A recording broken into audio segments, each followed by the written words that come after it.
Perak Tanjong Rambutan புக்கிட் கிண்டிங்கில் சுமார் 2 வயது ஆகும் ஒரு புலி வனவிலங்குத் துறையான பெர்ஹிலித்தான் அமைத்த வலையில் சிக்கியது.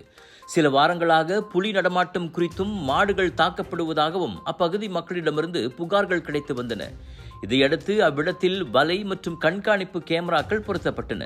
இந்நிலையில் வனவிலங்குத் துறையினர் புலியின் காலடி சுவடுகளை பின்தொடர்ந்து அதன் இருப்பிடத்தை கண்டறிந்தனர். நேற்று காலை 10 மணி அளவில் 75 கிலோகிராம் எடையிலான புலி வலையில் சிக்கியது. என்றாலும் அது ஏற்கனவே புக்கிட் பங்கோங் பொழுதுபோக்கு பகுதியில் தேடப்பட்டு வரும் புலி அல்ல என்பதை பெர்ஹிலித்தான் அதிகாரிகள் உறுதிப்படுத்தினர். ஒருவேளை தேடப்படும் புலியின் குட்டியாக இருக்கலாம் என நம்பப்படுகிறது.